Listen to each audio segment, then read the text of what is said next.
Hello বন্ধুরা, আমি শেখ গন্ডিল। আজকে এই ভিডিওতে বেশ কিছু সিনেমা সংক্রান্ত বিষয়ে আপনার সঙ্গে আলোচনা হবে। সবার আগে কথা বলবো আপকামিং বাংলা সিনেমা জমালয় জীবন্ত ভানু টিজার নিয়ে, যে টিজারটা গতকাল মুক্তি পেয়েছে। এই ছবির মধ্যে আপনারা ভানু বন্দ্যোপাধ্যায়ের ভূমিকাতে অভিনয় করতে দেখতে পাবেন শাশ্বত চট্টোপাধ্যায়কে, এবং ছবিটার প্রাথমিকভাবে পরিচালনা করবার কথা তো ছিল সায়ন্তন ঘোষালের, কিন্তু তিনি এই ছবির পরিচালনার দায়িত্ব সামলাননি। ডক্টর কৃষ্ণেন্দু চট্টোপাধ্যায় পরিচালনা করেছেন এই ছবিটার। এখন কেমন হলো এই টিজার দেখুন। টিজারটা প্রচণ্ড বেশি ছোট হয়ে গেছে। বাংলা সিনেমার ক্ষেত্রে টিজার জিনিসটা খুব একটা পুরনো কিছু নয়, মানে লাস্ট কয়েক বছর ধরে টিজার আসা শুরু হয়েছে। হিন্দি বা সাউথের সিনেমার ক্ষেত্রে আমরা টিজারটা অনেক দিন ধরেই দেখতে পাচ্ছি, কিন্তু বাংলা সিনেমাতে টিজার সবসময় যে খুব প্ল্যান করে করা হয় তা নয়। এই ছবির টিজারের ক্ষেত্রে সেটা একেবারে পরিষ্কার যে প্ল্যান করে করা নয়। টিজারটা প্রচণ্ড ছোট, এমন একটা টিজার হয়েছে যেটা সিনেমাটা দেখবার প্রতি মানুষকে যে প্রচণ্ড ইন্টারেস্টেড করে দেবে তা কিন্তু একেবারেই হচ্ছে না। খুব সামান্য কিছু দৃশ্য, মানে এইটুকু দেখে একটা ছবি দেখতে যাব হলে কি দেখতে যাব না সেটা কিন্তু সিদ্ধান্ত অডিয়েন্স কখনোই নিতে পারবে না। আপনারাই বলুন না, 38 সেকেন্ড দেখে দর্শক কি বা বুঝবে? মানে আমার মনে হয় খারাপ কিছু আনার থেকে না আনা অনেক ভালো। বাংলা সিনেমার জন্য ট্রেলার যথেষ্ট। মানে যখন ছবিটা মুক্তি পাবে তার 15 দিন আগে 20 দিন আগে একটা ট্রেলার এনাফ। সবসময় যে টিজার আনতে হবে, টিজার না আনলে যে ছবি সফল হবে না এরকম কোনো ব্যাপার নয়। ফলত টিজার নাই আনা যেতে পারে, কিন্তু এই 38 সেকেন্ডের টিজার যেটা একেবারে ইম্প্যাক্টফুল হচ্ছে না, আমার মনে হয় দরকার নেই। এবং এই পার্টিকুলার টিজারটার মধ্যে একটাই জিনিস যেটা আমার ভালো লেগেছে বলতে পারি, শাশ্বত চট্টোপাধ্যায়কে এখানে শাশ্বত চট্টোপাধ্যায় নিজেই আর কি গালিগালাজ করছে, একটা শট রয়েছে সেটাকে কেন্দ্র করে, ওটা বেশ ভালো ছিল।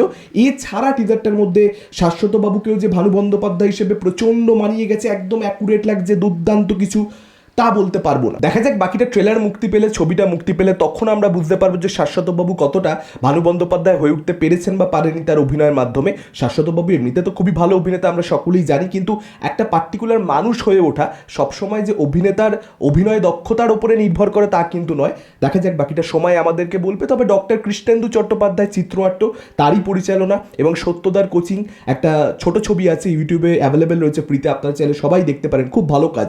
ফলত পরিচালকের উপরে আমার একটা আস্থা আছে। দেখা যাক এই ছবিটা ভালো হয় কিনা। এবার যদি কথা বলি, সালিম জাভেদের যে ডকুমেন্টারিটা আমাজন প্রাইমে আসতে চলেছে, নাম অ্যাংরি ইয়ং ম্যান, এবং সেটারই অফিসিয়াল ট্রেলার আজকে সকালের দিক করে মেকাররা ড্রপ করেছে। এখন কেমন হলো এই ট্রেলার দেখুন। এই ট্রেলারটা জাস্ট ব্যাপক হয়েছে। একদম শুরুতেই আমরা সালিম জাভেদের কিছু সিনেমার আইকনিক দৃশ্য, কিছু আইকনিক ডায়লগ শুনতে পাচ্ছি, যে আজও আমি ফেলে দেওয়া পয়সা তুলে নিই না কখনো, কিংবা আজ খুঁজতে বহুত হোঙ্গে তুম, এই যে আইকনিক ডায়লগগুলো আপনারা সকলেই জানেন, সেগুলো শুনতে পাচ্ছি। এবং তারপর দু একটারে ভয়েস ওভার কিকিং করছে, যে 24খানা সিনেমা তারা একসঙ্গে বানিয়েছে, যেগুলোর মধ্যে 22খানা ব্লকবাস্টার। এটা সিনেমার ইতিহাসে এর আগেও কখনো হয়নি, এর পরেও কখনো হবে না। দুর্দান্তভাবে ইন্ট্রোডিউস করা হয়েছে সালিম জাভেদকে ট্রেলারের মধ্যে, এবং তারপর সালিম জাভেদকে প্রাথমিকভাবে যে ক্রেডিট দিতে চাওয়া হতো না, এবং তাদের সত্যই থাকতো যে আমাদেরকে ক্রেডিট দিতে হবে, এবং সেটাকে নিয়ে উল্টো দিকের মানুষজনেরা তাদের উপর যে উপহাস করতো, যে রাইটার হয়ে তোমরা চাও যে মানুষ তোমাদেরকে চিনুক। এবং তখনই অমিতাভ বচ্চনের একটা সিনকে যেভাবে ব্রিলিয়েন্টলি এডিটেড, আসলে অমিতাভ বচ্চনের একটা সিনেমার দৃশ্য, তাদেরই সিনেমার দৃশ্য, তাদেরই লেখা ডায়লগ, যে 25 বছরে যা কখনো হয়নি সেটাই এবারে হবে। এবং তারপর জাভেদ আখতার বলছে যে হ্যাঁ আমাদের সঙ্গে এটাই হবে। ওই জায়গাটাকে এত বিউটিফুলি এডিট করেছে, জাস্ট টেরিফিক লাগছে। এবং সালিম জাভেদ যে সেই সময় অমিতাভ বচ্চন যে হাইয়েস্ট পেড অ্যাক্টর ছিল, তার থেকে 1 লক্ষ টাকা বেশি চার্জ করতো রাইটিংয়ের জন্য, এবং সেটা যে তারা নিয়ম করে করতো সেটাকেও কিন্তু এই ট্রেলারটার মধ্যে স্পেস দেওয়া হয়েছে। কারণ জোয়ার বলছে আজকের দিনে কেউ সালমান খানের থেকে 1 কোটি টাকা বেশি নেবে, এই ঘটনা হতে পারে? এটা কখনো করা সম্ভব? সালিম জাভেদের পাওয়ার সেই যুগে ততটাই ছিল অ্যাজ রাইটার ডুও। তো এই যে অ্যাংরি ইয়ং ম্যান টাইটেল দেওয়া হয়েছে এই পার্টিকুলার ডকুমেন্টারিটার, এবং তাদের যে সমস্ত ছবিগুলো, সেখানে যারা হিরো ছিল সেই হিরোদের যে বৈশিষ্ট্যগুলো ছিল, সেটা কোথাও একটা সালিম জাভেদেরই রিফ্লেকশন, বা সালিম জাভেদের অ্যাটিটিউডের মধ্যে, তাদের মেন্টালিটির মধ্যে সেই অ্যাপ্রোচটা ছিল, সেটাকে এই ট্রেলারটা বিউটিফুলি এক্সপ্লোর করতে পারছে, সেটাকে দুর্দান্তভাবে অ্যাড্রেস করছে। আমি আশা করবো এই অ্যাসপেক্টটা ডকুমেন্টারিটার মধ্যে আরও দুর্দান্তভাবে ফ্লেশড আউট হবে, আরও অজানা কিছু তথ্য উঠে আসবে সালিম জাভেদের ব্যাপারে, যেখান থেকে এই মানুষগুলোকে আমরা বুঝতে পারবো যে এরা যে এরকম সমস্ত মাইলস্টোনওয়ালা ছবি তৈরি করতে পেরেছে, এরকম সমস্ত ছবি লিখেছে, সেটা কিভাবে সম্ভব হয়েছে, এদের মেন্টালিটিটা সেই সময় কি ছিল বা কি ভাবতো ক্রিয়েট করবার সময়। এই দিকপত্রগুলো যে ডকুমেন্টারিটার মধ্যে উঠে আসে, তাহলে সিনেমার ছাত্র হিসেবে আমরা যারা রয়েছি তারা প্রত্যেকে প্রচণ্ড বেশি খুশি হতে পারবো। এই যে আমির খান বলছে যে আজকের দিনে আপনারা ভাবতে পারেন যে একটা রাইটারের নামে ছবি বিক্রি হচ্ছে, রাইটার কে রয়েছে সেটা দেখে মানুষ হলে যাচ্ছে ছবিটা দেখতে। এই ঘটনা আজকের দিনে সম্ভব? সেটাকেই সম্ভব করে দেখেছিলেন সেলিম জাভেদ নিজেদের স্কিলের মাধ্যমে। এই সমস্ত শিল্পীদেরকে নিয়ে যখন ডকুমেন্টারি হয় সেটা দেখবার জন্য আমি সবসময় প্রচণ্ড এক্সাইটেড থাকি, এবং এই ট্রেলারটা এতটাই বেশি ভালো হয়েছে যে এক্সাইটমেন্ট আরও বেড়ে গেল। এই ট্রেলারটার মধ্যে অ্যাংরি ইয়ং ম্যান, এই যে হিরোইজমটা অ্যাড করা হয়েছে, মানে ট্রেলারটার মধ্যে যে সমস্ত আমরা পুরনো ছবি সেলিম জাভেদের দেখতে পাচ্ছি সেই ছবিগুলো আপনারা দেখুন, সেই ছবিগুলোর মধ্যে একটা সার্টেন হিরোইজম আছে।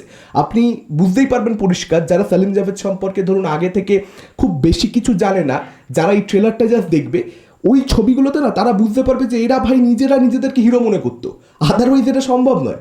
ওরা যে ক্রিয়েট করেছে ওদের মনের মধ্যে একটা হিরোইজম ছিল এবং সেটাকে ওরা চ্যানেলাইজ করেছে ভালোভাবে। ট্রেলারটার মধ্যে বেস্ট যে জায়গাটা আমার লেগেছে, যেখানে অনুপমা চোপড়া ফিল্ম ক্রিটিক, সে যখন সেলিম জাভেদের লেখা একটা ডায়লগ বলছে যে ইয়ে পুলিশ স্টেশনে তোমারা বাপকা ঘর নেই, এবং তারপর তার যে অনুভূতি, তার যে এক্সপ্রেশন, মানে সে এত বেশি এক্সাইটেড, সেইটা দেখে মজা লেগেছে। তার কারণ ওটা আমাদের প্রত্যেকের কোথাও একটা এক্সাইটমেন্ট, মানে ওই যে ফিলিংসটা ওটার মধ্যে দিয়ে আমরা প্রত্যেকেই গেছি সেলিম জাভেদের কোনো না কোনো ছবি দেখে বা মাল্টিপল ছবি দেখে। অ্যাকচুয়ালিতে সেলিম জাভেদের ছবি ওই ইমোশনটা অডিয়েন্সের মধ্যে ইভোক করতে পারে।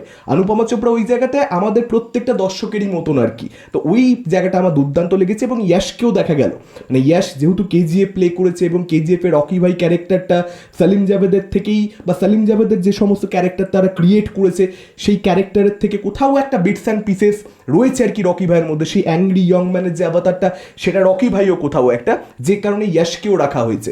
এবং ইয়াশ যেহেতু কেজিএফ তৈরি করবার সময় প্রশান্ত ইলিয়াস তারা বলেছে যে তারা সেলিম জাভেদের ওই সমস্ত অমিতাভ বচ্চনের যে সমস্ত ছবিগুলো ছিল সেগুলো থেকে প্রচণ্ড পরিমাণে ইন্সপায়ার্ড, তো যে কারণে তাকেও রাখা হয়েছে। এবং ট্রেলারটা যেভাবে এন্ড করা হয়েছে দেখবেন, অমিতাভ বচ্চনের সিনেমার যেহেতু প্রচুর দৃশ্য রয়েছে, অমিতাভ বচ্চনের ইন্টারভিউয়ের কোনো দৃশ্য গোটা ডকুমেন্টারিটা ট্রেলার জুড়ে নেই। একদম লাস্ট সিনে অমিতাভ বচ্চনের ইন্টারভিউয়ের দৃশ্য রাখা হয়েছে। তার কারণ অমিতাভ বচ্চন সেলিম জাভেদের যে সাকসেস সেখানে প্রচণ্ড পরিমাণে তার একটা কন্ট্রিবিউশন ছিল। মানে আজকে অমিতাভ বচ্চন যে এত বড় সুপারস্টার হতে পেরেছে সেটার পেছনে সেলিম জাভেদের একটা হিউজ কন্ট্রিবিউশন রয়েছে, সেরকম সেলিম জাভেদও যে সেলিম জাভেদ হয়েছে সেটার পেছনে বচ্চনের একটা হিউজ কন্ট্রিবিউশন রয়েছে। আর আপনারা সকলেই জানেন একটা সময় পরে সেলিম জাভেদ একসঙ্গে আর কাজ করেনি।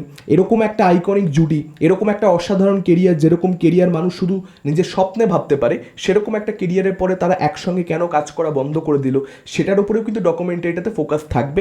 সেটার একটা আভাস ট্রেলারের মধ্যে দেয়া হয়েছে।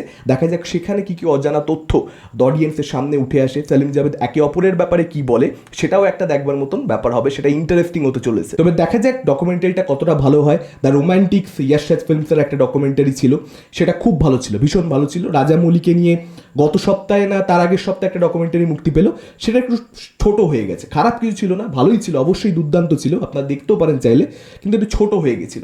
আমি আশা করবো যে সেরকম কোনো ছোট একটা ডকুমেন্টারি এই অ্যাংরি ইয়ং ম্যান হবে না, ডিটেলসে গিয়ে আমাদেরকে জানানো হবে। সিনেমার ডকুমেন্টারি সিনেমার ছাত্রদের জন্য হওয়া উচিত, কারণ documentary at the end of the day আপনি যাই করে নিন না কেন, সাধারণ মানুষকে, সাধারণ দর্শককে যারা ইন্টারেস্টেড না আপনি তাদেরকে দেখাতে পারবেন না। যারা সেলিম জাভেদে ইন্টারেস্টেড, যারা সত্যিকারের সিনেমার ছাত্র, ডকুমেন্টারি তাদের জন্য হওয়া উচিত, কারণ তারাই at the end of the day দেখে। এটা ছিল আমার ওভারঅল মতামত। আপনাদের কি মতামত জমালয় জীবন্ত ভানু টিজার নিয়ে এবং অ্যাংরি ইয়ং ম্যানের ট্রেলার নিয়ে? আপনারা অবশ্যই কমেন্ট করে জানান। যারা দেখেনি দেখুন, অ্যাংরি ইয়ং ম্যানের ট্রেলারটা জাস্ট আপনার দুর্দান্ত লাগবে। আপনাদের মতামত কমেন্ট করে জানাতে পারেন। এই ভিডিওটা ভালো লাগলে লাইক করতে পারেন, শেয়ার করতে পারেন। আমাদের চ্যানেল নতুন হলে চ্যানেলটাকে অবশ্যই সাবস্ক্রাইব করতে পারেন। আজকের মতন টাটা, চোখ রাখুন পরবর্তী ভিডিওতে।